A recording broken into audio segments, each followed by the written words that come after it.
DK Suresh ಮನೆಯ dinner meeting ನಲ್ಲಿ pen drive ಬಗ್ಗೆ ಚರ್ಚೆ ಆಗಿದೆ. ಡಿನ್ನರ್ ಪಾಲಿಟಿಕ್ಸ್ ನಡೆದಿದೆ ನಿನ್ನೆ ರಾತ್ರಿ. ಡಿಕೆ ಸುರೇಶ್ ಮನೆಯಲ್ಲಿ ಔತಣ ಕೂಟವನ್ನ ಆಯೋಜನೆ ಮಾಡಲಾಗಿತ್ತು. ಪ್ರಜ್ವಲ್ ಪೆನ್ ಡ್ರೈವ್ ಪ್ರಕರಣದಲ್ಲಿ ಅನಗತ್ಯ ಮಾತು ಬೇಡ. ಹೆಚ್ಚೆಚ್ಚು ಮಾತಾಡಿದಷ್ಟು ಈ ಪ್ರಕರಣ ರಾಜಕೀಯಗೊಳ್ಳುತ್ತೆ.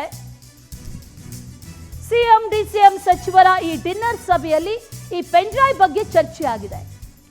ಅಗತ್ಯ ಬಿದ್ದರೆ ಗೃಹ ಸಚಿವರು ಮಾತ್ರ ಮಾತಾಡಲಿ ಅನ್ನುವಂಥ ಅಭಿಪ್ರಾಯ ವ್ಯಕ್ತವಾಗಿರೋದು.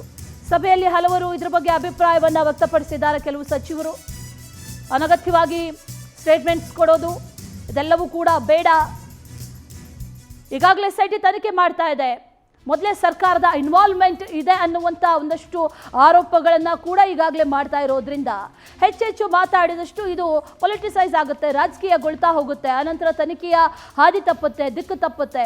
ಆ ರೀತಿ ಆಗೋದು ಬೇಡ ಅನ್ನುವಂಥದ್ದು ಕೆಲವು ಸಚಿವರ ಅಭಿಪ್ರಾಯ. ನಿನ್ನೆ ಡಿನ್ನರ್ ಪಾಲಿಟಿಕ್ಸ್ ನಡೆದಿತ್ತು. ಆ ಸಂದರ್ಭದಲ್ಲಿ ಹಲವಾರು ವಿಚಾರಗಳು ಚರ್ಚೆಯಾಗಿದೆ. ಈ ಪೆನ್ ಡ್ರೈವ್ ವಿಚಾರವಾಗಿಯೂ ಕೂಡ ಚರ್ಚೆ ಆಗಿದೆ ಅನ್ನುವಂಥ ಮಾಹಿತಿ ಲಭ್ಯವಾಗ್ತಾ ಇದೆ. ಮತ್ತಷ್ಟು ಡೀಟೇಲ್ಸ್ ಅನ್ನ ನೀಡ್ತಾ ಹೋಗ್ತಾರೆ ನಮ್ಮ ಪ್ರತಿನಿಧಿ ದೀಪಾ ನೇರ ಸಂಪರ್ಕದಲ್ಲಿ ಜಾಯಿನ್ ಆಗ್ತಾ ಇದ್ದಾರೆ.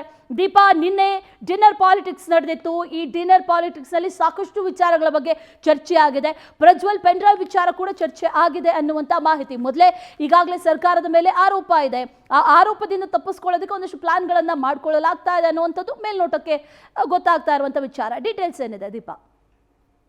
ನಿಜ, ಪ್ರಜ್ವಲ್ ರೇವಣ್ಣ ಪ್ರಕರಣದ ಶುರುವಿಂದಲೂ ಕೂಡ DKC ಹಾದಿಯಾಗಿ ಒಂದಿಷ್ಟು ಸಚಿವರುಗಳು ಹೇಳಿಕೆಗಳನ್ನು ನೀಡ್ತಾ ಇದ್ರು. ಅದು ದಿನದಿಂದ ದಿನಕ್ಕೆ ರಾಜಕೀಯವಾಗಿ ತಿರುವು ಪಡೆದುಕೊಳ್ತಾ ಹೋಗಿದ್ದನ್ನು ನೋಡಿದ್ವಿ. ಜೊತೆಗೆ ನೇರವಾಗಿ ಫೈಟ್ಗಳು ಆಗ್ತಾ ಇತ್ತು DK ಮತ್ತು HDK ನಡುವೆ.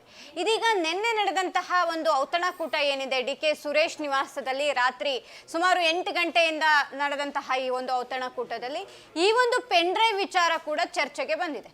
ಪ್ರಮುಖವಾಗಿ ಆ ವಿಚಾರ ಚರ್ಚೆಗೆ ಬರೋದಕ್ಕೆ ಕಾರಣ ಇಷ್ಟೇ, ಈ ಎಲೆಕ್ಷನ್ ಮುಗ್ದಿದೆ. ಎಲೆಕ್ಷನ್ ಮುಗಿದ ಮೇಲೆ ಅದರ ಅವಶ್ಯಕತೆ ಇಲ್ಲ ಅನ್ನುವಂತಹದ್ದು ಒಂದು ಗೊತ್ತಿರುವಂತಹ ವಿಚಾರ. ಮತ್ತೊಂದು ಕಡೆ ಈ ರೀತಿಯಾದಂತಹ ಹೇಳಿಕೆಗಳನ್ನು ಅಥವಾ ಅದನ್ನ ಪೆನ್ ಡ್ರೈವ್ ವಿಚಾರವಾಗಿ ಮತ್ತೊಮ್ಮೆ ನಾವು BJP ಮತ್ತು JDSನ ಟಾರ್ಗೆಟ್ ಮಾಡ್ತಾ ಹೋದ್ರೆ ಜನರಿಗೆ ಒಂದು ರೀತಿಯಾದಂತಹ ಇರುಸುಮುರುಸು ಆಗಬಹುದು. ನಮ್ಮ ಸರ್ಕಾರದ ವಿರುದ್ಧವೇ ಜನ ತಿರುಗಿ ಬೀಳಬಹುದು. ಹಾಗಾಗಿ ಅನವಶ್ಯಕ ಹೇಳಿಕೆಗಳನ್ನು ಸ್ಪೆಷಲಿ ಪೆನ್ ಡ್ರೈವ್ ಮತ್ತು ಪ್ರಜ್ವಲ್ ರೇವಣ್ಣ ವಿಚಾರವಾಗಿ ಅನವಶ್ಯಕ ಹೇಳಿಕೆಗಳನ್ನ ಸಚಿವರುಗಳು ಕೊಡೋದು ಬೇಡ ಅನ್ನುವಂತಹ ತೀರ್ಮಾನಕ್ಕೆ ಬಂದಂತಿದೆ. ಆ ವಿಚಾರವಾಗಿ ಅಲ್ಲಿ ಕೂಡ ಚರ್ಚೆ ಆಗಿದೆ. ಕೆಲವು ಸಚಿವರುಗಳು CM ಮತ್ತೆ DCM ಮುಂದೆಯೇ ಒಂದಿಷ್ಟು ಸಚಿವರುಗಳಿಗೆ ಸಲಹೆಗಳನ್ನ ನೀಡಿದ್ದಾರೆ. ಹಿರಿಯ ಸಚಿವರುಗಳು ಯಾವುದೇ ಕಾರಣಕ್ಕೂ ಬೇಡದೇ ಇರೋ ವಿಚಾರವನ್ನ ತಲೆ ಮೇಲೆ ಎಳೆದುಕೊಳ್ಳೋದಕ್ಕಿಂತ ನಮ್ಮ ಪಾಡಿಗೆ ನಾವು ಇದ್ಬಿಡೋಣ ಅಂತ ಅವಶ್ಯಕತೆ ಬಿದ್ದರೆ ಗೃಹ ಸಚಿವರಿದ್ದಾರೆ. ಯಾಕಂದ್ರೆ SIT ರಚನೆ ಆಗಿದೆ, ತನಿಖೆ ಮುಂದುವರೆದಿದೆ. ಹಾಗಾಗಿ ಗೃಹ ಸಚಿವರು ಆ ವಿಚಾರದ ಬಗ್ಗೆ ಒಂದಿಷ್ಟು ಮಾಹಿತಿಯನ್ನ ನೀಡ್ತಾರೆ, ಹೇಳಿಕೆಗಳನ್ನ ಕೊಡ್ತಾರೆ. ನಾವುಗಳು ಈ ವಿಚಾರದ ಬಗ್ಗೆ ಯಾವುದೇ ರೀತಿಯಾದಂತಹ ರಿಯಾಕ್ಟ್ ಮಾಡೋದು ಬೇಡ ಅನ್ನುವಂತಹ ಒಂದು ವಿಚಾರಕ್ಕೆ ಬಂದಂತಿದೆ.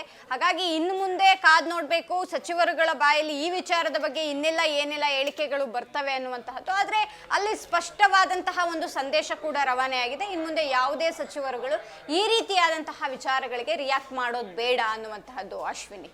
Okay Deepa, thank you details. Thank you.